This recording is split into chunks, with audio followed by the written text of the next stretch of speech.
लकड़ी का फर्नीचर किसी भी रंग का क्यों ना हो, वक्त के साथ इसकी चमक कम पड़ ही जाती है। जब भी घर की डीप क्लीनिंग की जाए तो दिल करता है कि फर्नीचर भी हमारा लश लश चमके। हर दफ़ा महंगी महंगी पॉलिश ला के फर्नीचर को भी नहीं चमकाया जा सकता। सो आज की इस वीडियो में मैं आपके साथ शेयर करूंगी बहुत ही सस्ते में, ये कह लें कि 10 रुपये में आप अपने फर्नीचर को बहुत अच्छे से चमका सकते हैं। किसी भी रंग का क्यों ना हो, फर्नीचर आपका लश लश चमकेगा, ये मेरी गारंटी है। अस्सलाम वालेकुम, welcome back to my channel. आपने ये प्रोडक्ट का स्क्रीनशॉट ले लेना है। ये है क्लिंक। आपको किसी भी स्पेयर पार्ट वाली यानी मोटरसाइकिल बाइक स्पेयर पार्ट वाली शॉप से मिल जाएगी, हार्डवेयर शॉप से भी मिल जाएगी। बहुत इजीली दस्तयाब है।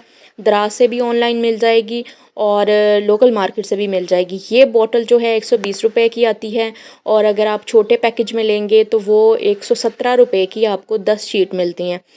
ये वीडियो मेरी पिछले साल की है, लेकिन अभी जो है मुझे एक दो कमेंट रिसीव हुए थे।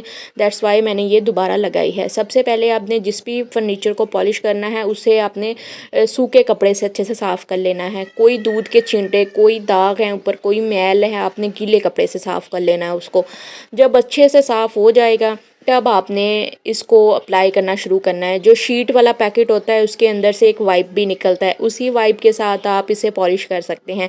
लेकिन जो बोतल होती है उसे आप एक प्याली में डालें लिक्विड को। ये दूध के जैसे लिक्विड होता है। आपने कोई और कपड़ा ले के साफ़ सुथरा उसके साथ पूरे फर्नीचर पे अप्लाई कर देना है।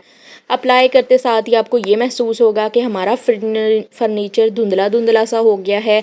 क्या ये ख़राब तो नहीं हो जाएगा? मुझे भी ऐसा ही लगा था, लेकिन आफ्टर 10 मिनट आप देखेंगे फ़र्नीचर बिल्कुल शाइन करने लगा है और चमकने लगा है। ये प्रोसेस आप महीने में 1-2 दफ़ा कर सकते हैं।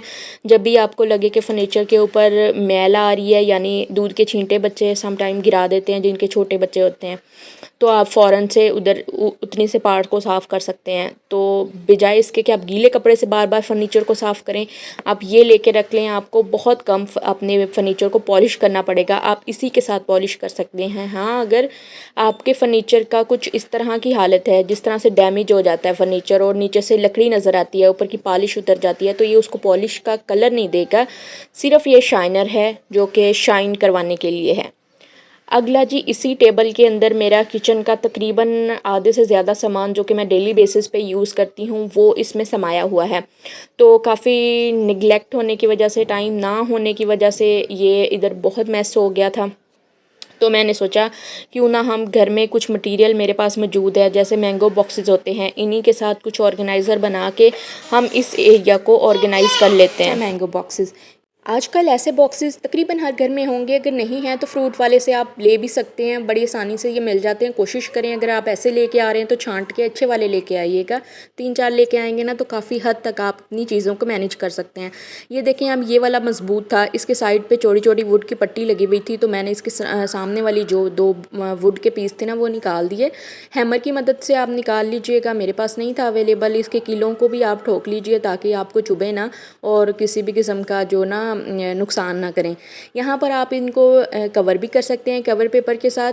तो मैं इनको पेंट कर लूँगी और बस ये पेंट करके हम इसको ड्राई होने के लिए रख लेंगे। इस तरह के आप अगर देख लें ना मल्टीपर्पज़ ऑर्गेनाइज़र आपको दराज पे मिल जाएंगे, जिनकी प्राइस 700, 1500, 1000 इस तरह के मिल जाएंगे, जो कि जिस तरह से उनकी क्वालिटी अच्छी होगी ना वो उसी तरह से एक्सपेंसिव भी होंगे। लेकिन हर चीज़ हर कोई ख़रीद नहीं सकता, इसीलिए हम उसको DIY में बना के यूज़ कर सकते हैं। कुछ टाइम के बाद उसको डिस्कार्ड भी कर सकते हैं। अगर ऐसी कोई चीज़ टूट भी जाए ना तो फिर उसका दुख नहीं होता। तो मैंने इसको बहुत अच्छे तरीके से पेंट कर लिया। अब ये जो क्लटर है ना ये इस अलमारी का है, ये सामने वाले जो 2 कैबिनेट है ना इसी का ही ये क्लटर है सारा। तो यहाँ से मैंने निकाला था, काफ़ी टाइम से मैंने इसकी डीप क्लीनिंग नहीं की थी, बहुत गर्मी थी और मेरे पास टाइम भी नहीं होता इतना। तो बस फिर आज मैंने ये सारे निकाले थे और इनको सेट करके मैं रखूँगी और आपके साथ भी मैंने कहा शेयर करती हूँ, क्योंकि बहुत सारे लोगों के घर छोटे होते हैं, रेंटल घर होते हैं, किचन का ऐसा कोई सीन नहीं होता सही तरह का प्रॉपर, तो उनको फिर काम करना बहुत मुश्किल होता है। मुझे भी काफ़ी सारे लोग कहते हैं कि आप डीप क्लीनिंग शेयर करें किचन की। मुझे काफ़ी कमेंट डेली बेसिस पे आते हैं कि किचन की डीप क्लीनिंग शेयर करें, तो मेरे पास ऐसा कोई किचन का सेटअप नहीं है। तो मेरा भी दिल करता है काफ़ी कि किचन की डीप क्लीनिंग शेयर करूँ, ऐसी वीडियो बनाया करूँ, बड़ी एस्थेटिक सी लगती है और बड़ा मज़ा आता है ऐसे काम करने का। तो किचन ना होने की सूरत में मैंने भी थोड़ा बहुत किचन का सेटअप किया हुआ है घर के ही एक कोने में, तो इसीलिए मेरी ऐसी कोई वीडियोस आती नहीं हैं। लेकिन कोशिश करते हैं जी अपने घर को अच्छे से अच्छे मैनेज करें, साफ़ सुथरी चीज़ें करके रखें और हमें भी सुकून मिले और काम करने में भी आसानी हो। तो मैंने जी इस तरह ये कैबिन को पहले अच्छे से क्लीन कर लिया और जो भी मेरे रूटीन के बर्तन हैं ना वो यहाँ पे ही मैं सारे रखती हूँ। बाकी तो हमने अभी तक बॉक्सेस में से ही नहीं निकाले कि वो रखने कहाँ पे हैं। तो बस ये हमने पहला ऑर्गेनाइज़र बना लिया, उसको हमने कलर करके रख लिया। दूसरे के लिए ये साइज़ में ज़रा छोटे हैं, लेकिन आप इसके इसी तरह के साइज़ में बड़े भी ले सकते हैं। यहाँ पर मैंने इसको कवर करने के लिए यूज़ जो की है, ये मेरे पास वॉलपेपर पड़ा हुआ था, वॉल शीट थी, ये मैंने लगाए थे वॉल स्टिकर्स। मेरे पास अभी भी कुछ पड़े हुए हैं, तो मैंने सोचा इसी के साथ कवर कर लेती हूँ। अभी लाइट भी नहीं थी तो मैं ग्लू का यूज़ नहीं कर सकती थी, इसलिए मैंने कोई और वॉलपेपर या कोई और शीट यूज़ नहीं की। आप लोग चाहें तो कोई और वॉलपेपर का भी यूज़ कर सकते हैं। ये आसानी से चिपक जाते हैं, इनको हम साइड से स्टिकर रिमूव करते जाएंगे और लगाते जाएंगे क्योंकि ये स्टिकर्स होते हैं। अब ये जो इनका अंदर वाला ब्राउन पेपर निकला है ना, ये भी हम इसी के अंदर लगा लेंगे, इसी बॉक्स के अंदर वाली साइड पे हम ये चिपका लेंगे, तो हमें ऐसा कोई और चीज़ें भी यूज़ नहीं करनी पड़ेंगी। तो इस तरह करके भी हमारा दूसरा ऑर्गेनाइज़र बन जाएगा। अगर आप लोग कैबिन के अंदर यूज़ करना चाहते हैं और कोई इसको कवर पेपर भी नहीं लगाना चाहते या पेंट भी नहीं करना चाहते, तो ऐसे भी यूज़ किया जा सकता है। बस हल्का फुल्का इसको आप नीट कर लें, साफ़ सुथरा कर लें, तो बड़ी आसानी से आप इसको यूज़ कर सकते हैं। हमारा ये जो तीसरा ऑर्गेनाइज़र है, ये मैं बना लूँगी कार्डबोर्ड के डब्बे के साथ। ये काफ़ी मज़बूत कार्डबोर्ड का डब्बा है, तो इस तरह ना हम इसके कैंची की मदद से दरमियान में से पीसेस निकाल लेंगे। थोड़े से वक्फे से 3 पीसेस ही निकलेंगे क्योंकि ये साइज़ ही इतना सा है इसका। तो ज़्यादा भी डब्बे बड़े बड़े ले लेंगे ना, ज़्यादा बॉक्स बड़े लेंगे तो जगह भी ज़्यादा घेरते हैं, तो इसीलिए मीडियम या स्मॉल साइज़ ही ठीक है। इस तरह से ना मैंने 3 इसके निकाल लिए यहाँ से पीसेस कैंची की मदद से, और इसको कवर करने की भी कोई ज़रूरत नहीं है। ये सामने से भी बिल्कुल चमक रहा है। कोई अच्छा बॉक्स लीजिएगा। तो इस तरह से अब हम इसमें रख सकते हैं बड़े बड़े प्लेटें रख सकते हैं, फ्राइंग पैन रख सकते हैं। इस तरह के मल्टीपर्पज़ ऑर्गेनाइज़र भी आप सबको पता होगा कि ऑनलाइन या दराज पे या फिर लोकल मार्केट से मिल जाते हैं बड़ी आसानी से। ये देखें, ये हमारे पास अब 3 बॉक्सेस बन गए हैं जो कि हम मल्टीपर्पज़ यूज़ कर सकते हैं। उनका डिफरेंट वे में यूज़ किया जा सकता है। किचन में अपने कपड़ों वाली अलमारियों में एक कपड़े होते हैं और एक बर्तन होते हैं। ये अगर घर में सिमट जाए ना तो हमारा घर नीट एंड क्लीन लगता है और काम करना आसान हो जाता है। यहाँ पर देखें, अब यहाँ पे हम इसमें फ्राइंग पैन रख सकते हैं, बड़े बड़े ढक्कन देचकियों के जो होते हैं वो रख सकते हैं। ये जो मैं अभी आप इस पे बड़े बड़े देचकियों के ढक्कन रख सकते हैं, कोई तवे रख सकते हैं। इस तरह की कोई चीज़ें रखें ना जो आपकी जगह बहुत घेरती हैं, उनको ऊपर नीचे रखने से बहुत ज़्यादा जगह घिरी जाती है। ये जो बॉक्स है इसमें अभी मैं आपको दिखाती हूँ, मैंने कितना कुछ रख दिया था। बाद में जो चीज़ें नाजुक थी वो नहीं मैंने इसमें रखी। मैंने कहा ये ना हो एक दूसरे के ऊपर गिर के और नेक्स्ट टाइम जब मैं देखूँ टूटी हुई हूँ। हमारा ये वाला ऑर्गेनाइज़र आप देखें, ये अब बिल्कुल भी नहीं पता लग रहा कि ये हमने एक वुड के बॉक्स के साथ बनाया है, मैंगो पेटी के साथ बनाया है। तो हमने इसको यूज़ कर लिया। ये इसने कैबिन के अंदर ही रहना है और इसके ऊपर नीचे हम लोग प्लेटें रख लेंगे। अक्सर ये प्लेटों के लिए यूज़ किया जा सकता है। और अगर आप इसको काउंटर टॉप पे रखना चाहें ना तो ऊपर नीचे आप कोई भी इसमें जार ऊपर नीचे जार रख सकते हैं, तो इस तरह से भी यूज़ हो सकता है। बड़े जो भी बर्तन हैं उनको एक दूसरे के अंदर डाल के इस तरह से रख सकते हैं। और ये जो हमने बॉक्स बनाया था इसमें छोटे छोटे वो सारे बर्तन आ जाएंगे जिनके किसी के कैप गुम है, किसी के डब्बे गुम हैं, तो या फिर वो अखलौती फिर रहे होते हैं इधर उधर, डब्बे वगैरह, कोई छोटी छोटी चीज़ें ऐसी काफ़ी होती हैं वो इसमें आ सकती हैं। तो बस जी जो मेरे पास मुझे समझ नहीं आ लग रही थी कि इनको रखना कहाँ है, वो सारी इसमें आ गई। ये छोटे छोटे काफ़ी कचरा सा जमा था, ये यहाँ पर आ गया। अब मैं आपको दिखाती हूँ इसकी फ़ाइनल लुक। ये जो बॉक्स था इसमें देखे कितने सारे ढक्कन आ गए, एक्स्ट्रा ट्रे आ गई, फ्राइंग पैन भी आ गया।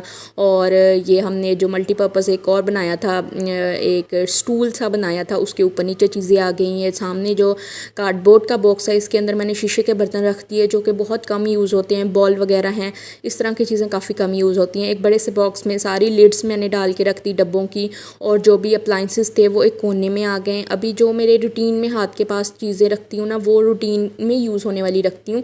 जो मुझे नहीं चाहिए वो बॉक्स में बड़ी अलमारी में रख देती हूँ, जो मुझे डेली बेसिस पे चाहिए वही बस इसमें रहते हैं बर्तन। अब ये देखें ईजीली निकल सकता है, ये टूटता नहीं है जल्दी। आप खुद ही यूज़ करेंगे ना तो ये जल्दी नहीं टूटेंगे। जो बॉक्सेस मुझे रूटीन में यूज़ होते हैं सालन वगैरह डालने के लिए तो वो ही मैंने सामने रख लिए। अब आप देख ही सकते हैं इसकी पहले हालत क्या थी और अब ये इसकी क्या हालत है। इसको मैंने पहले कपड़े से साफ़ कर लिया, गीले कपड़े से अंदर से बिल्कुल साफ़ कर लिया। ये अब जितना कम चीज़ें रखेंगे या जितनी समेट के चीज़ें रखेंगे उतना क्लटर कम बनता है। डेली इतनी हड़बड़ी होती है कि हम एहतियात से हर चीज़ को नहीं इस्तेमाल कर सकते।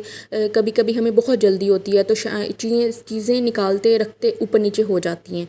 तो बस अब हम एक कपड़े से ऑर्गेनाइज़र बना लेते हैं। एक बड़ा सा कपड़े का पीस लेके जो भी आपके कैबिनेट की डोर का साइज़ है आपने उस साइज़ का इसको मेजर कर लेना है। चौड़ाई अपने हिसाब से रख सकते हैं और इसके ऊपर हमने पॉकेट लगा लेनी है। साइड से मैंने इसको एक अदद रिबन के साथ इसकी पाइपिंग कर लेनी है कुछ इस तरह से। और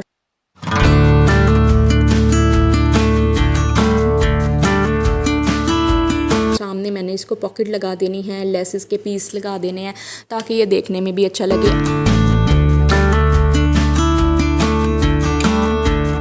अब इसको हम डोर के साथ हैंग कर सकते हैं। इसमें भी काफ़ी सारे हमारे बर्तन, ट्रे, चम्मच बड़े बड़े आ सकते हैं जिनके नॉन मॉड्यूलर घर हैं, जिनके स्पेस बहुत कम होती है। वो इस तरह से अपनी स्पेस को यूटिलाइज़ करके अपनी चीज़ों को मैनेज कर सकते हैं। ये देखें, अब कोई इतना मुश्किल काम नहीं है। ये मेरे कोई 10 मिनट लगे होंगे। मैंने डबल में कपड़ा लिया, ऊपर 2 पॉकेट अटैच कर दी, साथ में लेसेस से ज़रा अच्छा सा इसको शेप दे लिया और बस इसको मैंने नेल्स के साथ, छोटी छोटी नेल्स के साथ ना हैंग कर देना है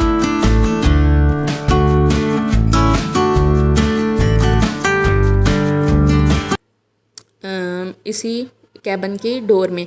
तो इसमें मैं काफ़ी सारी चीज़ें डाल के रख लूँगी, मेरे लिए भी आसानी हो जाएगी और चीज़ें भी मिल जाएंगी। जो चीज़ों की नहीं समझ आ रही होती कैबिन के अंदर कहाँ पे हम इसको रखें, बजाय उसके मैस बनाने के हम साथ में रख सकते हैं, लटका सकते हैं।